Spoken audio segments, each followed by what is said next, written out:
오늘은 이제 복음의 원리, 지난번에 이 로마서 1장 16절부터 17절까지 있는 말씀, 그 말씀을 가지고 우리가 첫 번째 지난 시간에 다뤘을 때 참 우리가 알고 있던 기존의 복음이 좀 미흡하다는 거죠. 그래서 진정한 복음의 의미는 무엇인가 하는 것을 우리 지난 한 시간 동안 배웠고요. 오늘은 이 본문의 내용에 들어가지고 바로 16절에 있는 말씀, 복음을 부끄러워하지 아니하노니, 복음에 대한 태도, 그리고 복음은 믿는 자에게 구원을 주시는 하나님의 능력이 된다. 복음의 성격, 오늘 이걸 다루고요. 다음 시간에는 우리가 복음의 내용, 바로 하나님의 의가 나타나 있다, 거기에 믿음으로 믿음에 이르게 한다 하고 하는 그 내용을 우리가 배워보도록 하겠습니다.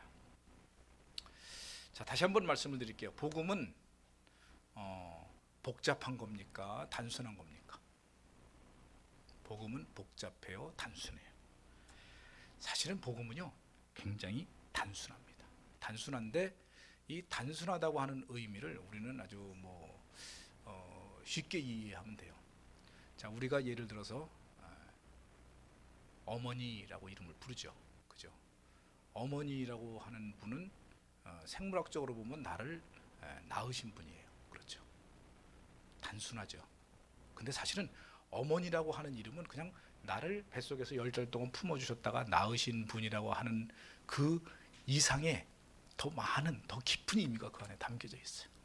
그래서 어머니라고 하는 이름으로 시도 엄청나게 썼고, 또 어머니라고 하는 이름으로 또 노래도 많이 나왔고, 또 어머니라고 하는 이름으로 눈물도 많이 흘렸고, 어쩌면 물론 아버지라고 하는 이름도 마찬가지입니다. 아버지도 그 못지않게 또 이렇게 다 의미가 있고 가치가 있어요.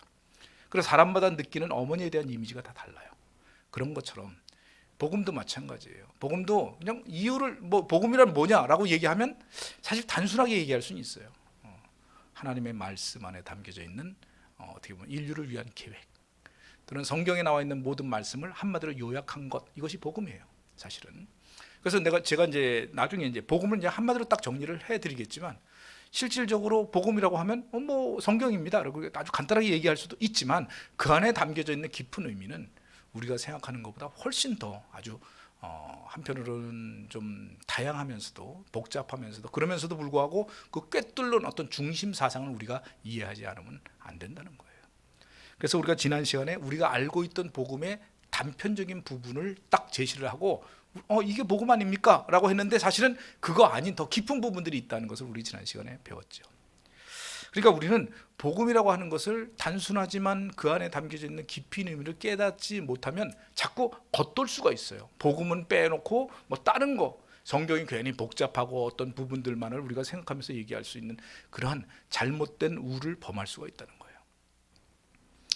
제가 이제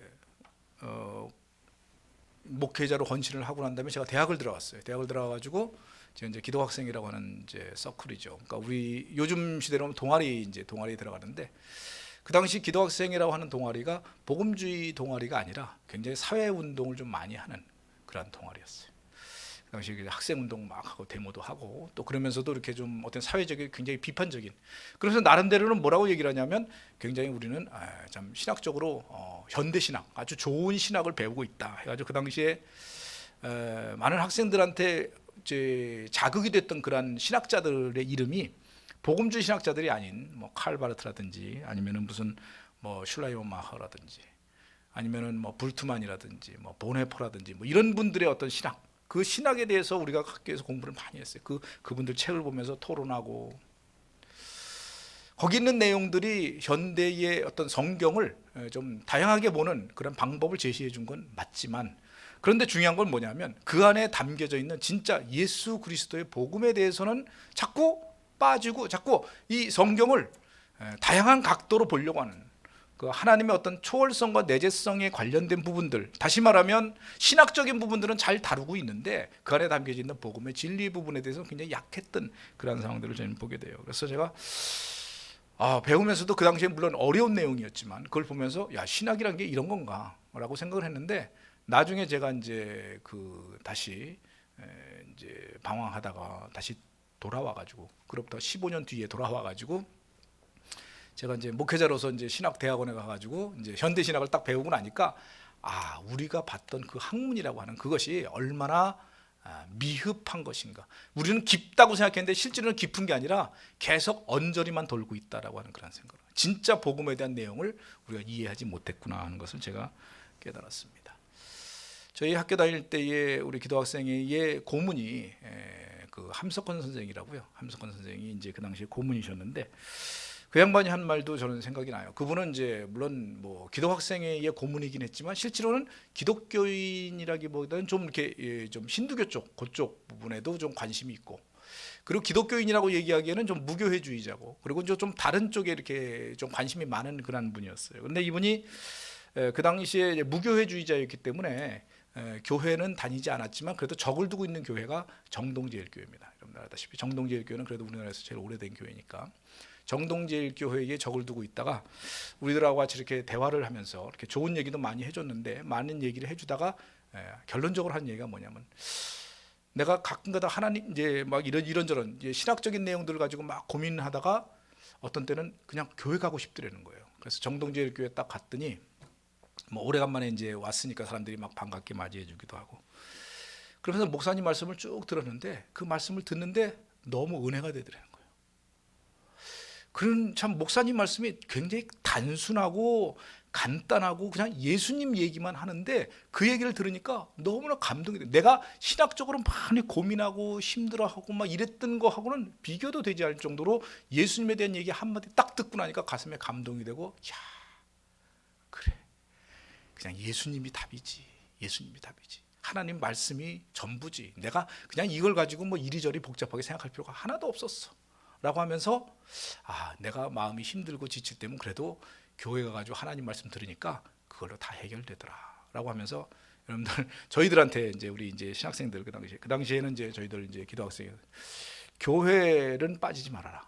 꼭 주일에는 꼭 교회 가서 하나님 말씀을 듣고 그렇게 해야지. 자꾸 이런 신학 쪽에만 너무 관심을 갖다 보면 본질을 잃어버릴 수 있다라고 우리에게 충고를 해 주셨어요. 그래서 그 얘기를 듣고 굉장히 감동을 받았어요. 근데 그분의 삶이 꼭 그랬다 이런 것은 아닙니다. 근데 그렇게 얘기를 해주는 거에 제가 굉장히 충격을 받고 한편으로는 굉장히 감동을 받았는데, 제일 중요한 건 뭐냐면요, 신학이라고 하는 것보다 더 중요한 건 하나님의 말씀입니다.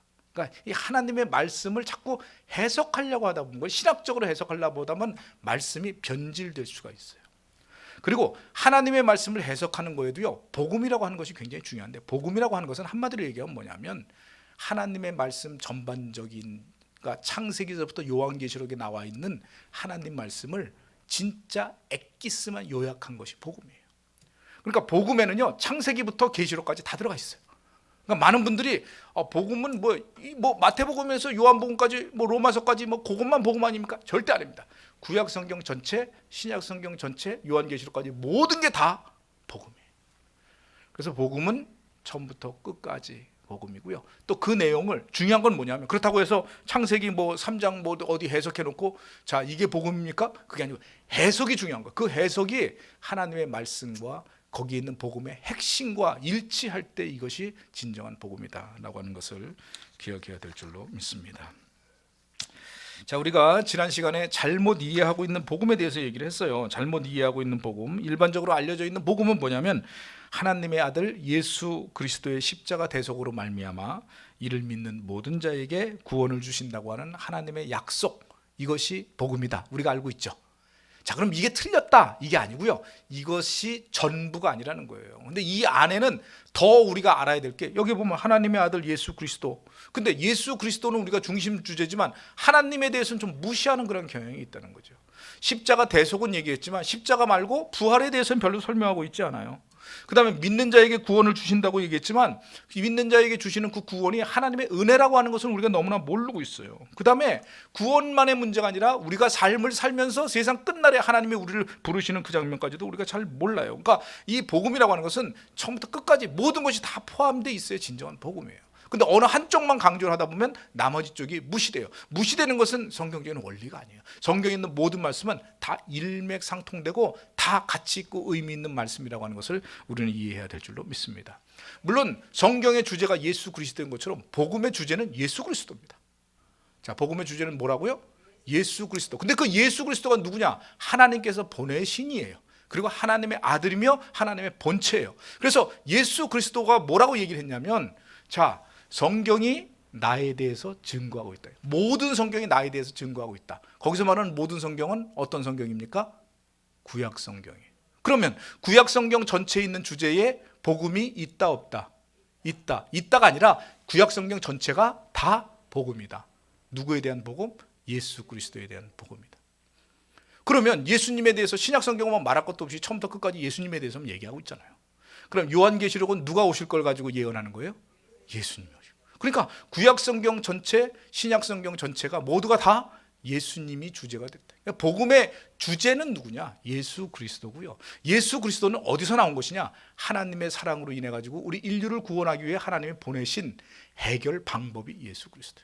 그렇기 때문에 우리가 복음을 얘기할 때는 항상 하나님, 예수 그리스도, 하나님의 은혜, 십자가 대속뿐 아니라 부활, 그리고 그 가운데서 믿는 자에게 주시는 구원의 능력, 이 모든 것들이 같이 포함해야 된다는 것이죠. 그래서 우리가 지난 시간에 배운 것이 이 복음의 정의가 설명하지 못한 부분, 다시 말하면 복음에 뭐가 들어가야 되냐? 첫째, 예수님만이 아니라 하나님이 들어가야 된다. 왜냐하면 예수님의 보내심은 하나님께서 보내셨다. 두 번째로, 인간의 타락의 원인인 죄를 무시하면 안 된다. 그러니까 무엇 때문에 하나님이 예수님을 보내셨어요? 우리가 타락했고 죄를 지은 죄인이기 때문에. 그 다음에 세 번째로, 하나님의 공의만이 아니라 공의와 사랑. 하나님이 왜 예수님을 보내셨는가? 우리를 사랑하시지만 하나님이 사랑하시는 것만 가지고 우리를 구원할 수가 없어서 공의를 만족시키기 위해서, 그 죄에 대한 해결을 위해서 예수님이 그 죄를 대신 지셔야만 하나님이 의로우신 분이기 때문에, 공정하신 분이시기 때문에, 정의로우신 분이시기 때문에 하나님이 당신의 아들을 우리의 죄를 짊어질 참 대속량으로 보내셨다는 거죠. 그리고 하나님의 은혜가 중요하다는 거. 믿음으로 구원받지만 믿음으로 구원받는 그것조차도 하나님의 은혜가 있어야 한다. 예수님을 보내신 것도 하나님의 은혜지만 믿음조차도 우리가 스스로 할 수 있는 부분이 아니라 성령께서 우리에게 주셔야만 된다라고 하는 거죠. 모든 것이 하나님과 관련되어 있고요. 예수님의 십자가의 대속의 죽음은 우리의 죄를 사하셨지만 그게 끝이 아니라는 거예요. 부활은 우리에게 영원한 생명을 허락하셨다. 그리고 이 땅을 살아가는 능력이 된다라고 하는 것을 말씀드렸고요.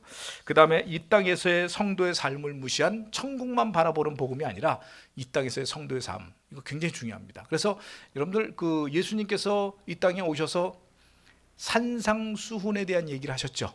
그러면서 하나님 나라에 대해서 얘기했는데, 그 산상수훈 얘기가 천국에 가서 해야 될 일입니까? 아니면 이 땅에서 해야 될 일입니까? 이 땅에서입니다. 그러니까 여러분들, 산상수훈을 보고 아니 예수님은 십자가 구원만 얘기하면 됐지 뭘 이 땅에서의 성도의 삶을 얘기를 했을까? 왜? 우리는 구원받는다고 해가지고 끝이 아니잖아요. 그죠? 이 땅에서 우리가 그리스도인으로서, 하나님의 백성으로서 우리가 살아가야 될 부분이 필요했기 때문에 산상수훈, 그 다음에 교회에서 해야 될 일, 그 다음에 믿음의 제자들이 나가야 될 방향, 이 모든 것들을 같이 가르치셨어요. 뿐만 아니라 그것을 사도 바울은 이어받아 가지고 교회의 특징과 교회에서의 믿음 생활에 대해서 성경의 각 교회들을 다니면서, 각 교회들을 편지 보내면서 너희 교회 이게 문제인데 이렇게 해야 되고 저렇게 해야 되면서 교회 생활에 대해서 굉장히 중요하게 가르쳤다는 것을 이해하셔야 될 줄로 믿습니다. 그 다음에 그러니까 이 땅에서의 성도의 삶도 중요하다라고 하는 것을 얘기를 했고요. 그래서 구원의 세 가지 의미가 중생, 그 다음에 성화, 그 다음에 영화. 자, 중생하고 영화는 우리가 구원받았으면 일단 우리는 중생이에요, 그죠? 그리고 거기서 끝이 아니라는 거예요. 그리고 영화는 우리가 죽어서 가는 거예요, 그죠? 그러면 죽기 전에 이 땅에서의 삶은 뭐로 이루어져야 된다? 성화. 그래서 우리가 주님을 닮고 날마다 구원을 이루어가는 것이 필요하다라고 하는 것을 말씀드렸습니다. 자, 오늘은 복음에 대한 태도인데요. 복음에 대한 태도는 일단 뭐가 있냐면 16절 앞부분을 먼저 읽어보셔야 됩니다. 16절, 내가 복음을 부끄러워하지 아니하노니. 내가 복음을 부끄러워하지 아니하노니. 사도 바울은 이 복음을 부끄러워하지 않는다라고 얘기를 했어요. 여러분, 그 복음을 왜 부끄러워할까요? 왜 부끄러워할까요? 사실은 사도 바울은 지금 얘기한 바로 그 부분이에요. 복음을 전할 때 핍박받았어요. 그 당시에는 복음 전하는 게 목숨 걸고 해야 되는 일이었어요. 근데 요즘은 복음 전하는 게 목숨 걸 일입니까? 아니죠. 근데 복음을 부끄러워해요. 왜 부끄러워할까요? 두 가지 이유가 있어요. 첫째는 뭐냐면 복음의 내용이 물론 복잡하기도 하지만 아까 얘기한 단순하다고 하는 개념은 우리가 쉽다라고 하는 개념으로 이해할 때 그렇지만 아까 얘기했지만 복음이 예수님의 십자가만을 얘기하는 게 아니라 아주 뭐 내용들이 많잖아요. 그러니까 복잡하니까 그걸 딱 한마디로 정리하기가 쉽지 않기 때문에, 쉽게 전하기가 어렵기 때문에 그렇기도 해요. 또 한 가지는 뭐냐면 복음에 대한 내용이 너무 쉽다 보니까 그냥 쉽게 요약을 하자면 결국 예수님 믿어야 구원받는다는 내용이잖아요. 근데 그게 처음 듣는 사람한테 그게 믿어져요? 안 믿어질 거라고 내가 지레짐작을 해요. 그러다 보니까 예수 믿으십시오, 예수 믿으면 구원받습니다 라고 하는 얘기. 근데 여러분들 잘 생각을 해보세요. 내가 구원받을 때 그거 말고 다른 내용 들은 적 있어요? 예수 믿어야 구원받는다는 거 말고 다른 새로운 방법으로 구원받는다는 거 여러분들 들어본 적이 있습니까? 아니면 뭐 생각해 본 적이 있습니까? 아니면 그걸로 구원받았습니까? 간단하게 얘기하자면 저도 똑같이 받은 내용이 그 내용이에요. 처음에는 그 얘기가 무슨 얘기인지 몰랐지만 자꾸 듣다 보니까 그 얘기를 듣고 마음에 감동이 됐어요. 아, 정말 예수님이 나의 구세주가 되는구나. 예수님을 믿으면 정말 하나님의 백성이 되네 라고 하는 것을 나중에 깨닫게 됐어요. 근데 자, 내가 그걸 깨닫게 됐으면 그걸 전할 때는 아, 나도 이거 듣고 구원받았으니까 내가 전하면 상대방도 그거 듣고 구원받겠지 라고 하면서 전해야 되는데 막상 전하려고 하다 보니까 아니, 이 얘기 듣고 구원받겠어? 구원받을 사람이 있어? 라고 생각해가지고 그 얘기를 못해요. 그래요, 안 그래요? 제 얘기가 틀린가요? 아니, 근데 사람들이 그렇다니까요. 내가 받을 때는 그정 어떻게 보면 말도 안 되는 내용을 듣고서 나도 구원받았는데 내가 막상 복음을 전하려고 하니까 상대방은 안 믿을 것 같아. 그러면 내가 지금 믿고 있는 게 정상인가요? 그럼 나부터 한번 돌아봐야 되는 거예요. 내가 진짜 예수님의 십자가를 정말 믿고 구원받은 하나님의 사람으로 지금 살고 있는지. 그게 사실이라면, 내가 그게 사실이라면 내가 복음 전하는 걸 왜 우리가 두려워하느냐는 거죠. 그걸 왜 부끄러워하느냐는 거죠. 아, 내가 이거 전한다고 해서 사람들이 들을까? 왜 걱정하냐고요. 나도 그거 들었는데. 그리고 그 당시에 처음에는 몰랐지만 자꾸 듣다 보니까 그 말씀이 진리라는 걸 깨닫고 내가 정말 구원받은 내용이 딱 한 가지잖아요. 예수님의 십자가. 내 죄를 씻으심, 나를 위해 십자가에 못 박혀 죽으심. 그래서 내가 하나님의 백성이 됨, 내가 의롭게 되었다는 거, 그래서 천국에 갈 수 있는 그런 보장을 받았다는 거, 그거잖아요. 근데 그런 내용인데 그걸 가지고 상대방이 못 믿을 거라고 지레짐작하고 전하지 못하는 그 이유가 뭐냐는 거죠. 그래서 본문에 나와 있는 내가 복음을 부끄러워하지 아니하노니, 여기는 지금 이유를 지금 설명을 했는데 왜 부끄러워하지 말아야 되는가라고 하는 이유를 설명해 줬는데, 실질적으로 우리가 그렇게 전하지 못하는 이유는 뭐냐면요, 사탄이 자꾸 우리를 야, 그건 누가 믿겠어, 야, 그거는 목사님 보고 전하라 그래, 너는 그냥 사람들한테 그냥 교회 오세요, 아, 그냥 교회 좋아, 아, 그냥 교회 오면 복 받아. 그래요, 안 그래요? 여러분들 쉬운 얘기해요. 예수님 얘기 안 하고 그냥 교회 한번 와봐, 아, 우리 목사님 좋아, 우리 교회 성도들 참 아주 다정해, 교회 오면 재밌을 거야, 살아가는 힘이 있어, 뭐 심지어는 교회 와서 기도하면 다 돼, 막 이런 얘기들을 우리가 주로 하지 예수님에 대한 얘기를 잘 안 하려고 그래요. 왜? 그래서 이것이 복음을 부끄러워하는 거예요. 복음을 부끄러워하니까 제대로 된 예수 그리스도의 복음을 얘기하지 않고 자꾸 세속적인 얘기를 하는 거예요. 교회 오면 병도 치료받고, 교회 오면 성공하고, 자녀들 잘 되고, 병도 낫고, 또 기도하면 뭐 소원도 이루어지고, 또 우리 교회 오면 아주 우리 성도도 좋으니까 아주 뭐 이런 얘기를 통해서 자꾸 교회는 오게 하는데 실질적인 복음을 전하지 못하는 그런 우를 범하고 있다는 거예요. 근데 사도 바울은 어디를 가나 그렇게 얘기했어요. 교회 나오시면 복 받습니다. 그렇게 절대로, 처음부터 끝까지 사도 바울은 예수 그리스도예요. 십자가예요. 여러분들, 베드로가 제일 처음에 많은 사람들 모아놓고 한 얘기가 뭡니까? 예수님의 십자가, 너희가 죽인 바로 그 예수를 하나님이 살리셨다. 그 내용의 주제는 거예요. 너희가 죽인 예수를 하나님이 살리셨다. 그러면 여러분들 그 말이 들을 때 사람들이 이해하겠어요? 못하겠어요? 못합니다. 왜냐하면 거기서 말했던 너희라고 하는 사람들은 어떤 사람들이냐면 그 당시 예수님이 십자가에 못 박혀 죽으셨을 때 그 자리에 있었던 사람들이 아니라 뭐예요?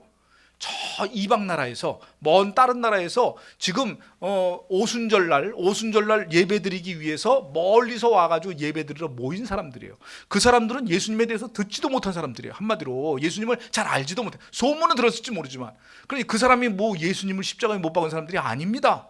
그런데 거기서 너희가 죽인 예수를 하나님이 살리셨다라고 얘기를 하니까 사람들이 어떻게 했다 그랬어요? 거기 보면 사도행전 2장에 보면 마음이 찔려.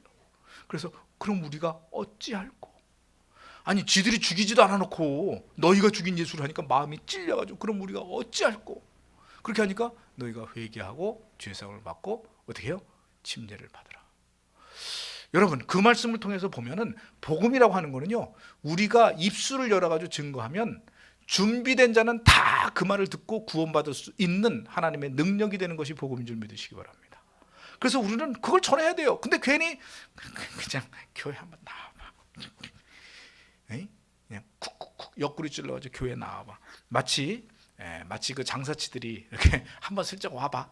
요 앞에 있는 행사장분들이 이렇게 막 꼬셔가지고 나와가지고 막 노래 틀어놓고 막 이러고 나서 물건 사는 것처럼 그렇게 우리가 하지 말고요. 진짜 예수의 십자가를 부끄러움 없이 증거해야 될 줄 믿으시기 바랍니다. 그래서 사도 바울은 왜 지금 복음을 부끄러워하죠? 물론 부끄러워한다고 하는 개념이 말하기 부끄러워한다는 개념이기도 하지만 또 한 가지는 그 당시의 상황이, 더군다나 이방 민족은요 이 예수님에 대해서 잘 알지도 못한단 말입니다. 그러니까 부끄러워하기도 하지만 또 한 가지는 그 당시에는 목숨을 걸고 전해야 될 일이었기 때문에 부끄러워한다는 개념은요 창피하다 이런 개념이 아니라 두려워했다는 거죠. 그러니까 전하기를 겁내하고 몰래 숨어가지고 하고 이런 거. 그러니까 그렇게 하지 않고 담대하게 복음을 전했어요. 사도행전 오늘 새벽 예배 때도 그 얘기했지만 사도행전에 보면은요 사도 바울이 감옥에 있으면서 끌려 나와가지고 변론하라니까 예수의 십자가만을 저는 그 자리에서 뭐 총독 베스도 앞에서도 아그리빠 왕 앞에서도 펠릭스 앞에서도 심지어는 로마 황제 앞에서도 바로 담대하게 복음을 증거했다. 복음을 부끄러워하지 않고 있는 그대로를 증거하는 것, 이것이 진짜 복음에 대한 우리의 태도가 되어야 될 줄 믿으시기를 주님의 이름으로 축복합니다. 자, 그럼 여기 모든 네 가지가 나오는데요.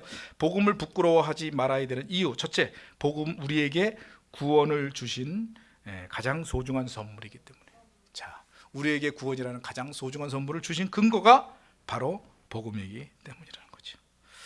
아까도 얘기했지만 우리가 구원받은 것이 뭐예요? 예수님의 복음이에요. 구원받은 내용이 예수님의 십자가, 내 죄를 사하심, 그리고 우리가 하나님의 자녀됨이에요. 그렇다면 우리가 그것을 증거하는 데 있어서 부끄러워할 이유가 하나도 없다는 거예요. 만약에 그걸 부끄러워한다, 이걸 자랑스럽게 얘기해야지 부끄러워한다라고 한다면 정말 내가 구원받은 사람인지 한번 돌아볼 필요가 있어요. 두 번째, 구원받은 우리가 해야 될 사명이 바로 복음 전하는 것이기 때문에 예수님께서 우리에게, 구원받은 우리에게 뭐라 그러냐면 너는 어떻게 해요? 땅 끝까지 복음을 전하라. 모든 족속으로 제자 삼아라. 이게 주님의 명령이라면 구원받은 우리가 해야 될 거는 내가 구원받았듯이 똑같이 그 얘기를 전하는 것이 우리의 절대적 사명이에요. 그러니까 은사 받은 자만 복음 전하는 게 아니고요, 목사님만 전하는 게 아니고요, 전도 팀장만 전하는 게 아니고요, 누구나 다 복음 전하는 일에 앞장서야 된다는 것을 기억하시기 바랍니다. 여러분들 예수 믿기 전에 참 아무것도 몰랐었잖아요. 근데 복음 듣고 난 다음에 여러분들이 구원받았죠. 그렇다면 여러분들의 인생이 바뀌지 않았습니까? 바뀌었어요, 안 바뀌었어요? 사실 바뀌었어요. 예수 믿기 전에 내 지금 모습이라고 한다면요, 예수 믿기 전의 모습이었다면 내가 지금의 내가 나올 수가 없어요. 그렇죠? 그런데 완전히 나의 삶이 바뀌었잖아요. 근데 바뀌었던 나의 인생을 바꿔놨던 그 복음을 지금 믿지 않는 불신자들에게는 필요해요, 필요하지 않아요? 진짜 필요하죠. 그들에게도 내 복음이 전해져가지고 그들이 그걸 받아들였을 때 그들의 인생이 바뀔 수 있는 가장 소중한 것이라는 거죠. 그렇다면 우리가 그것을 증거하고 전해야 되는 줄 믿으시기 바랍니다. 세 번째로, 복음은 세상의 어떤 지혜보다도 가치 있는 진리이기 때문이다. 복음은요, 철학, 종교, 사상보다도 훌륭합니다. 제가 이런 얘기하면 철학자들은 많이 뭐라고 얘기할지 모르지만 제가 철학 공부를 이제 했잖아요. 철학 공부를 하고 딱 보니까 철학이라고 하는 학문은요, 몇 가지 이제 파트가 있어요. 인식론이다, 뭐 신론이다, 뭐 계속 거기에 대한 개념 정리하다가 끝나는 게 철학이에요. 개념 정리하다 끝난다. 그게 무슨 얘기냐면, 인간이란 뭡니까? 그럼 인간에 대해서 인간은 이런 것이고 저런, 물론 그거 하나를 깊이 파는 데는 어쨌든 재주가 있어. 이게 철학이에요. 한 가지를 가지고 하여튼 속된 표현으로 뽕을 뽑아. 인간이란 뭐냐.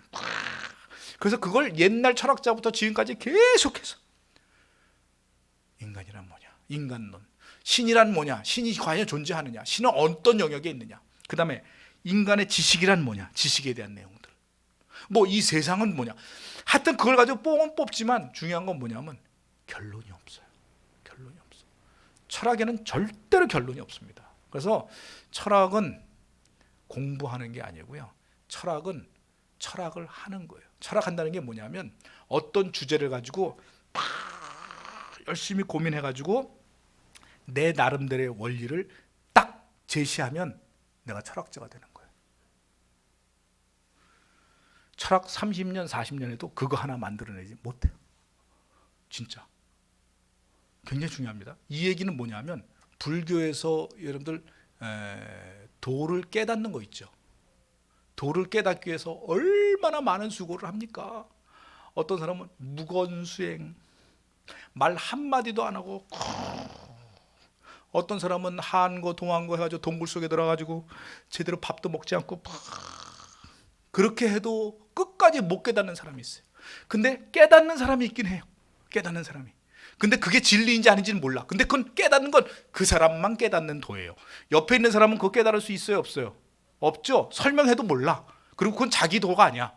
무슨 얘기인지 아시겠어요? 근데 그 사람은 그걸 깨달았다고 하죠. 야, 난 도를 깨우쳤어. 철학도 똑같아요. 본인만이 가지고 있는 어떤 논리를 하나 딱 가지고 있으면 그게 깨달은 거예요. 그러니까 여러분들 물론 깊이는 있다고 해요. 깊이. 왜? 그만큼 깊이 있게 생각해야 그 답이 나오지. 그 정도의 답도. 그러나 중요한 건 뭐냐면 결론이 없는 거예요. 결론이. 근데 제가 아까도 얘기했죠. 복음은 단순해요. 단순하지만 그 안에 진리가 담겨져 있어요. 그래서 우리는 그 단순한 진리를, 우리의 인생을 바꿔놨던 그 단순한 진리, 그 심오한 진리를 우리가 알고 있고 깨닫고 있고 또 그것을 누리고 있다는 것에 대해서 우리가 감사하면서 사실 수 있기를 주님의 이름으로 축복합니다. 그 다음에 네 번째로, 복음은 이 세상의 어떤 것보다도 능력이 있다. 여러분, 복음은 사람을 구원시키는 것만의 능력이 아니에요. 뒷부분에도 또 나오지만 제가 한번 이 부분을 앞부분 얘기하면, 복음은요 우리가 살아가는데 필요한 모든 것을 갖고 있어요. 디모데후서 3장 15절부터 17절. 우리는 3장 16절만 왜? 근데 15절부터 사실은 알아야 돼요. 3장 15절에 보면 또 어려서부터 성경을 알았나니 성경은 능히 너로 하여금 그리스도 예수 안에 있는 믿음으로 말미암아 구원에 이르는 지혜가 있게 하느니라. 자, 여기까지는 이해가 되시죠? 복음은 우리를 구원받게 하죠. 두 번째, 모든 성경은 하나님의 감동으로 된 것으로 교훈과 책망과 바르게 함과 의로 교육하기에 유익하니.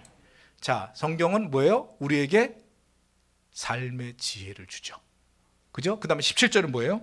이는 하나님의 사람으로 온전하게 하며 모든 선한 일을 행할 능력을 갖추게 하려 합니다. 그러니까 성경은 우리로 하여금 구원받게 하고 또 우리가 살아가는 데 필요한 지혜를 얻게 하고 그리고 우리가 온전한 사람으로 자랄 수 있도록 우리에게 삶의 능력 있는 삶을 살 수 있게 해준다. 이해가 되시죠? 그러니까 복음이요 구원만 주는 게 아니에요. 또 아까 얘기한 철학이나 모든 학문의 가장 깊은 것까지 우리에게 다 깨우쳐 주기만 하는 것도 아니에요. 그것도 있지만 그 최종적으로 뭐예요? 우리가 살아가는 데 필요한 것들, 인격이면 인격, 또 우리가 하나님의 능력으로 살아가는 것, 마음, 기쁨으로 살아가는 모든 것에 활력소가 되고 힘이 되는 것이 바로 복음이요 하나님의 말씀인 줄 믿으시기를 주님의 이름으로 축복합니다. 그래서 복음이란 뭐냐? 바로 이런 복음이에요. 이런 복음을 우리가 증거하는 데 있어서 당연히 우리는 부끄러워하지 말고 기꺼이 증거해야 될 줄 믿으시기 바랍니다. 물론 우리가 믿지 않는 사람한테 복음 전할 때 처음부터 끝까지 우리에게 지혜를 가르치고 그들에게 뭐 철학보다 더 뛰어난 뭘 가르치고 이렇게 할 수는 없지만 그 복음을 처음 예수 그리스도의 복음을 전할 때 그가 구원받고 난 다음에는 이 복음을 통해서 그들의 지식도 그들의 지혜도 또 그들의 삶의 의미도 그들의 인격도 그들의 또 믿음으로 살아가는 그런 능력의 삶도 이 복음을 통하여 일어날 수 있는 줄 믿으시기 바랍니다. 자, 여러분, 이게 왜 중요해요? 복음을 부끄러워하지 말아야 되는 게 왜 중요하냐면, 사탄이 우리를 자꾸 아까도 얘기했지만 유혹하고 있어요. 그래서 야, 창피하게 뭐 그렇게 저러면 그러지 말고 그냥 교회 나오라고만 해라고만 자꾸 얘기를 하니까, 그렇게만 얘기하면은요, 여러분들 누가 뭘 믿고 오겠어요? 아니, 교회 다니는 사람이 그냥 교회 한번 나와봐 그러면, 아이고 저 사람도 무슨 확신도 없이 교회 다니나 봐, 이렇게 생각할 거 아니에요. 그러니 누가 오겠어요? 근데 자신감 있게 교회 나와봐. 여러분들 보세요. 우리 주변에 정말 전도 잘하는 사람이 있어요. 그죠? 전도 잘하는 사람이 그냥 교회 한번 나와봐 이럽니까? 안 그래요. 전도 잘하는 사람은요, 가가지고 남이 뭐라고 하든 말든 무조건 하나님의 말씀부터 전해요. 예수님에 대해서 전해요. 그러면 그 사람들을 위해서 이 사람 되게 좀 이상하네, 뭐 한두 사람 그럴지 모르겠지만 결국 그리고 나서 교회 나와요. 우리 이제 강표열 집사님 같은 경우도 옛날에 전도 많이 했는데, 지금도 사람 만나면 그냥 예수님이야. 그냥 예수님이야. 그냥 뭐 딴 얘기 안 해.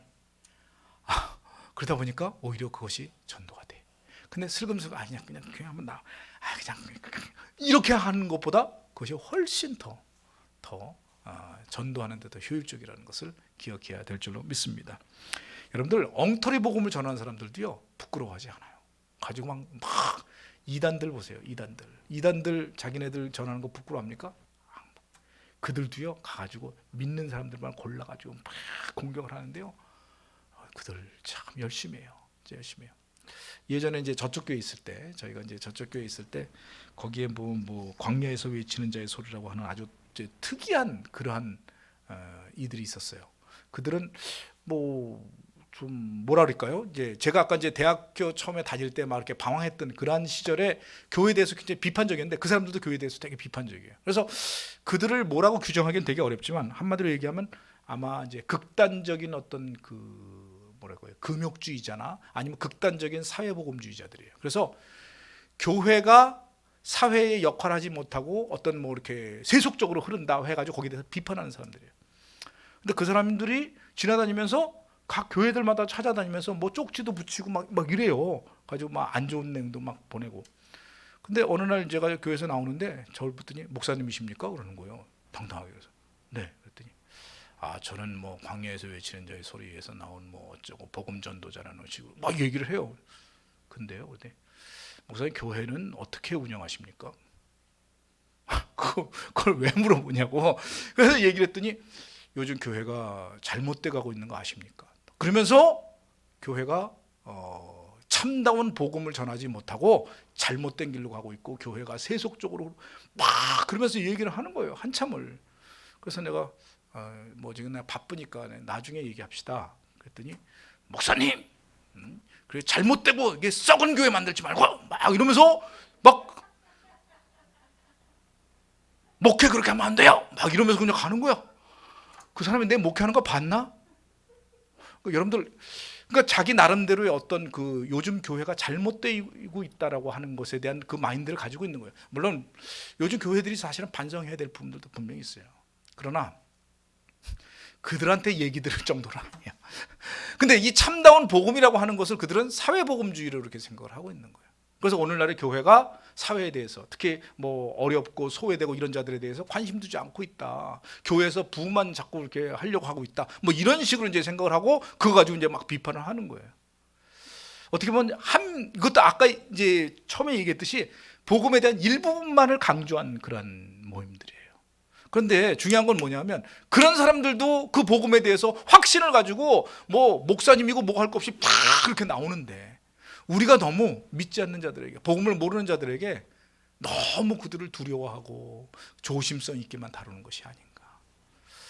이렇게 그냥 슬금슬금 그냥 교회 한번 나와 뭐 어째 이렇게 해가지고 그가 픽하고 웃고 가버리면, 에휴 그냥 저 사람은 틀렸나 보다 이렇게 하지 말고 복음이라도 전해보세요. 예수님이라는 얘기를 한 번이라도 해보시라고. 그리고 나서 안 오면 할 수 없는 거지만, 예수님 얘기도 하지 않고 그냥 교회 좋아, 그냥 사람들 좋아, 우리 모임은 좋아, 목사님 좋아, 뭐 말씀 들으면 괜찮아, 뭐 살아가는데 필요해, 뭐 병도 고치고 뭐 자꾸 이런 얘기만 하다가 사람들이 교회 안 나오게끔 하지 말고, 그 사람이 듣든 말든 복음이라도 한번 전해보시라고요. 예수 그리스도의 십자가를 전해보고 그 사람이 안 온다면 그거는 뭐 내 몫이 아니지.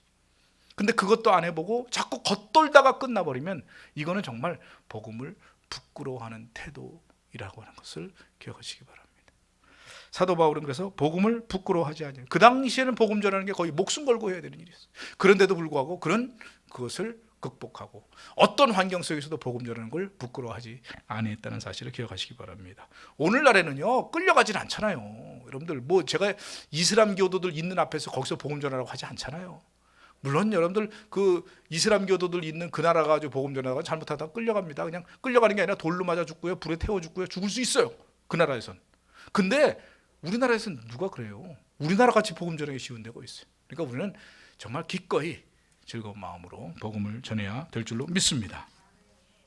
그 다음에 16절 뒷부분에 보면 복음의 성격이에요. 한번 읽어보실까요? 16절 뒷부분. 이 복음은부터 합니다. 이 복음은 준비 시작. 이 복음은 모든 믿는 자에게 구원을 주시는 하나님의 능력이 됨이라. 먼저는 유대인에게요, 그리고 헬라인에게로다.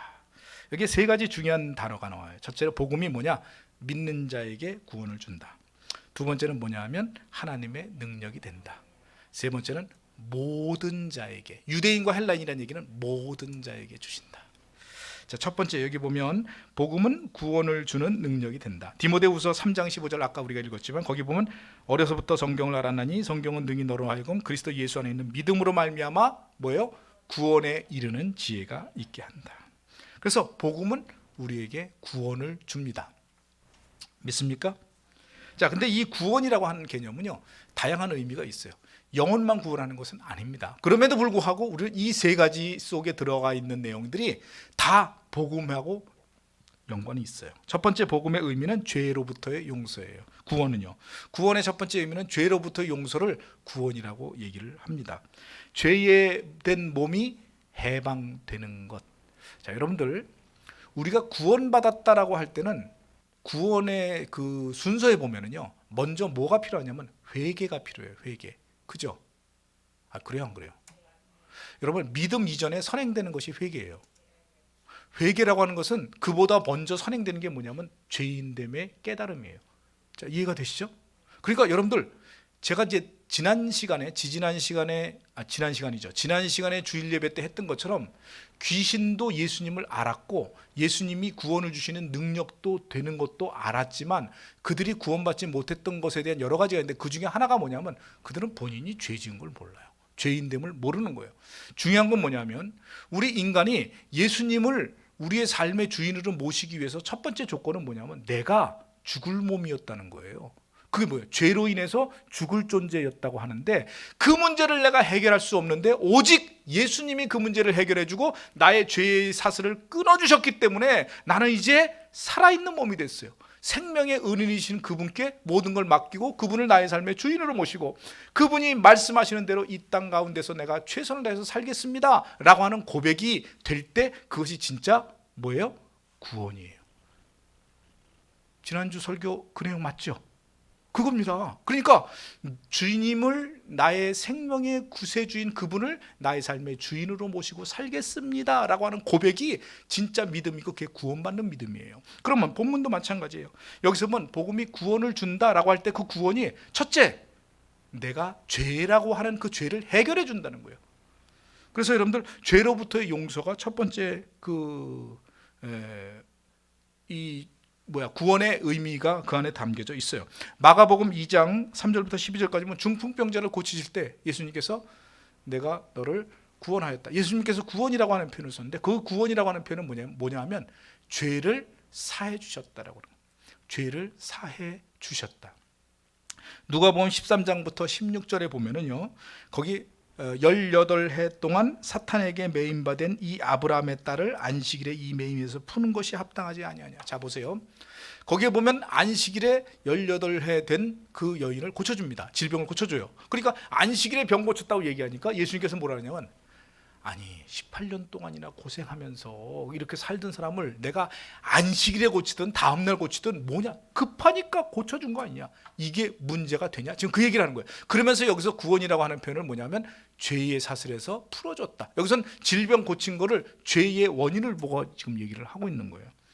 여러분 시편 51편 14절에 보면 하나님이여 나의 구원의 하나님이여 피 흘린 죄에서 나를 건지소서. 그러니까 죄악에서의 해방이라고 하는 건, 여러분들 이거는 천국이나 이런 것까지 깊이 들어가지 않아요. 그냥 죄인된 나를 해결해 주는 것, 이것을 구원이라고 얘기를 해요. 여러분들 다윗이 범죄했을 때 그가 엄청난 죄를 졌잖아요. 어떻게 보면 그가 왕으로 있으면서 참 우리아의 아내를 탐해가지고 그렇게 했던 그 범죄 때문에 나단이 죄를 지목하니까 구원의 하나님이여 나를 구원하소서. 여기서 말하는 구원은 뭐예요? 천국 가게 해달라는 거예요? 아닙니다.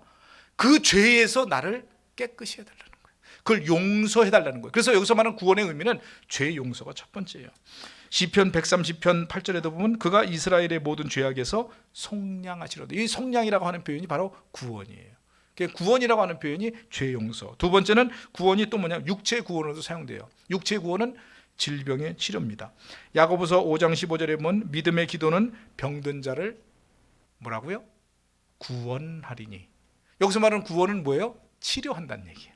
회복시켜준다는 얘기예요. 그러니까 이거는 영혼의 구령을 얘기하는 게 아닙니다. 그 다음에 마태복음 8장 25절에 보면 그 제자들이 나와 깨우며 이르되 주여 구원하소서 우리가 죽겠나이다. 지금 이게 뭐예요? 바다에서 배 타고 가다가 풍랑을 만났죠. 풍랑을 만났을 때 제자들이 예수님한테 주여 우리를 구원하소서. 여기서 말하는 구원은 뭡니까? 천국 가는 거? 아니에요. 풍랑과 환난과 고통 속에서 우리를 풀어가지고 어떻게 빠져나오게 해주세요. 그렇죠. 위험에서 벗어나게 해주세요. 이런 표현이에요. 자, 이해가 되시죠? 그러니까 우리가 구원을 전부 다 영혼 구령으로만 생각하면 안 됩니다. 데살로니가전서 5장 9절에 보면 하나님이 우리를 세우심은 노하심에 이르게 하심이 아니요 오직 우리 주 예수 그리스도로 말미암아 구원을 받게 하신 것이라. 여기서 구원은요 환난을 얘기해요. 이 환난은 그냥 환난이 아니고요, 거의 종말에 오는 환난들, 종말에 오는 환난들이 뭐가 있어요? 7년 대환란, 그죠? 이 땅에서 그걸 얘기를 하는 거예요. 거기서 우리를 건져 주세요라고. 그 다음에 그런 의미가 있어요. 그러니까 이제 구원이라고 하는 개념이요, 질병의 치료도 있고 또 위험에서 건져지는 것도 있고요. 그리고 세 번째는 어떤 의미가 있냐면요, 영혼의 구원이에요. 영혼의 구원. 그래서 영혼의 구원이라고 하는 개념은 회개와 믿음에 의한 속죄, 그리고 하나님의 자녀가 되는 그러한 구원이에요. 그것이 우리가 알고 있는, 여러분들이 머릿속에 기억하고 있는 바로 그 구원. 에베소서 2장 8절에 보면 그 은혜에 의하여 믿음으로 말미암아 구원을 받았으니, 그죠? 이 구원이에요. 요한복음 1장 12절에 보면 영접하는 자, 그 이름을 믿는 자들에게는 하나님의 자녀가 되는 권세, 이게 바로 구원이에요. 그래서 하나님의 자녀됨, 그리고 구원받아서 하나님의 백성이 되는 것, 이것이 진정한 의미의 구원이에요. 그래서 본문에서 나오는 구원은요, 이것은 믿는 자라고 하는 개념이 앞에 있죠. 그렇죠? 여기 보면 이 복음은 모든 믿는 자에게 구원을 주신다라고 하는 거니까 영혼의 구원이라고 하는 것의 개념이 굉장히 강하죠. 그래서 복음이 바로 우리에게 구원을 주는 능력이 됨을 믿으시기를 주님의 이름으로 축복합니다. 아까 복음을 한마디로 정리하자면 바로 뭐라 하냐면 예수 그리스도라고 했잖아요. 그래서 예수 그리스도가 우리를 구원하실 수 있다. 두 번째, 복음은 하나님의 능력이 됩니다. 하나님의 능력이 된다는 것은 디모데후서 3장 16절 17절에 보면 16절 17절 뒤에 보면 이는 하나님의 사람으로 온전하게 하며 모든 선한 일을 행할 능력을 갖추게 된다. 그래서 복음이 하나님의 능력이 된다라고 하는 것은 복음이 절대적인 능력이 된다는 거예요. 자, 복음이 하나님의 능력이 된다라고 하는 것은 어떤 의미가 있냐면요, 우리 인간의 힘으로는 우리가 아무런 힘도 발휘할 수가 없지만 하나님의 말씀의 능력으로 우리는 살아날 수가 있다는 것을 의미해요. 자, 여러분, 우리가 예수 믿고 난 다음에 우리가 가장 많이 변한 게 뭐냐 하면요, 어떤 어려운 문제가 생겨도 우리는 걱정해요, 안 해요? 안 해요라고 얘기해야 돼. 왜요? 복음이 능력이 되니까. 그러니까 믿음이 떨어지면 항상 내가 걱정하고 내가 어떻게 할까, 이렇게 하면 어떻게 할까. 왜? 내가 가지고 하는 내 능력 가지고는 그 해결할 수 있어요, 없어요? 없어요. 없으니까 항상 고민하는 거야. 이렇게 해야 되나? 이렇게 하다 안 되면 어떡하지? 또 이렇게 한번 해볼까? 이렇게 했는데 실패했어 지난번에. 어떡하지? 그러니까 내가 가진 능력 가지고 하려고 하면 안 돼요. 근데 내가 주님, 이런 문제가 있는데 어떻게 하면 좋죠? 근데 내 마음속에 확신이 와봐. 뭘? 주님께서 해결해 주신다고 하는 거예요. 왜요? 복음이 우리에게 능력이 되기 때문인 줄 믿으시기 바랍니다. 이해가 되십니까? 이해가 되면 안 되고요. 그게 믿어져야 돼요. 믿어져야 돼요. 그래서 머릿속으로만 알고 있으면서 주님이 나의 삶의 능력이 됩니다. 주님만 있으면 다 돼요. 주님께서 모든 능력이 됩니다. 막 이렇게 얘기하고 난 다음에 문제가 터지면 이거 어떡하지? 그 다음에 주님이 싹 사라졌어. 갑자기 내 머릿속에서. 그리고 내가 혼자 어떻게 하려고. 그거는 진정한 믿음이 아니에요. 진짜로 하나님의 복음과 예수 그리스도의 그런 내 속에 들어있는 그분이 나의 삶의 모든 능력이 되어야 되는 줄 믿으시기 바랍니다. 또 이 얘기는 뭐냐면 행위에 의한 구원을 인정하지 않는다는 의미가 그 안에 담겨져 있어요. 복음이 하나님의 능력이 된다는 얘기는 뭐냐면 내가 구원받는 데 있어서 인간의 능력과 행위가 전혀 필요 없다는 거예요. 그래서 여러분들 보세요. 다른 이단들 보면은 꼭 이단들의 특징 중에 하나가 예수님 믿으면 구원받습니다 라고 얘기하면 그거 가지고는 안 되고요 라고 나와요. 그리고 지난주에 했던 제 설교에 그걸 이제 오버합니다. 그걸 막 틀어가지고 행위가 필요합니다 라고 하면서 행위를 자꾸 강조를 해요. 성경에도 보면 나더러 주여 주여 하는 자마다 천국 들어갈 것이 아니라 그랬잖아요. 불법을 행하지 말라 그랬잖아요. 그러니까 행위가 필요하죠. 행함이 없는 믿음은 그 얘기를 잘못 푸는 거예요. 제가 주일날 했던 그 얘기는 그 얘기가 아닙니다 여러분들. 그걸 다 엉터리로 풀어가지고 뭐예요? 딴 걸 해야만 구원받는다는 거예요. 그것만 가지고는 구원 못 받는다는 거예요. 그래서 여러분들 아시는 안상홍 증인의 그게 뭐예요? 하나님의 교회. 하나님의 교회는요 그거 가지고 구원 못 받아요. 예수 믿어가지고는. 뭐 해야 돼요? 유월절 지켜야 돼요. 유월절 지켜야 돼요. 유월절을 지켜야 돼요. 유월절. 그래서 행위가 필요하다는 거예요. 여러분 안식교도 그럴 가능성이 크죠. 안식교도 행위에 대한 얘기가 나옵니다. 여러분들. 그래서 안식교가 뭐 어떤 분들은 안식교 토요일 주일만 차이지 딴 건 차이가 없다. 아니 그렇지 않아요. 그 안에 담겨져 있는 거기서 행위 구원입니다. 그리고 천주교 같은 경우도 좀 조심해야 돼요. 천주교 같은 경우도 물론 천주교가 전혀 구원이 없느냐 이런 표현까지는 좀 심할지 모르겠지만 천주교에도 7가지 성사가 있어요. 그 성사를 지켜야 된다는 거예요. 그것이 어떻게 보면 우리로 하여금 복음 말고 믿음 말고 자꾸 딴 거를 추가하는 요소가 된다면 그것은 잘못된 거예요. 그래서 여기 보면 복음은 하나님의 능력이 된다. 그 얘기는 뭐예요? 인간의 행위는 아무런 필요 없다. 내 생각도 아무런 필요가 없다. 오로지 하나님의 말씀, 복음만이 나의 삶의 전부, 복음만이 모든 능력의 근원이 된다는 것을 얘기하고 있는 줄 믿으시기 바랍니다. 그 다음에 세 번째로 복음은 모든 믿는 자에게 유효하다. 모든이라고 하는 말이 중요해요. 모든이라고 하는 말 뒤편에 보면 뭐라고 얘기했습니까? 여기 보면 유대인에게요, 헬라인에게로다. 여기서 말하는 헬라인이라고 하는 개념은 이방인이다 이렇게 생각하면 돼요. 우리도 그냥 그 안에 포함되어 있다 이렇게 생각하면 돼요. 유대인들만 구원받는 게 아니라는 거예요. 모든 믿는 자는 유대인이 아니더라도 옛날에 교회 다녔었던 말든 상관없이 세상에 있는 사람이라도 예수 그리스도를 믿는 자는 누구든지 요한복음 3장 16절 하나님이 세상을 이처럼 사랑하사 독생자를 주셨으니 이는 그를 믿는 자마다 뭐예요? 믿는 자는 누구든지. 이해가 되시죠?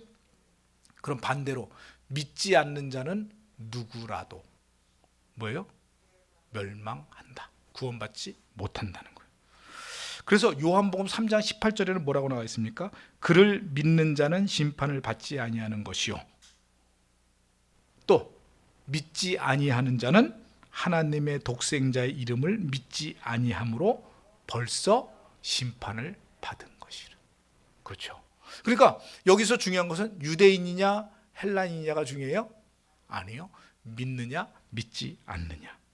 요한복음 3장 36절에 보면 아들을 믿는 자는 영생이 있고 아들에게 순종하지 아니하는 자는 영생을 보지 못하고 도리어 하나님의 진노가 그 위에 머물러 있느니라.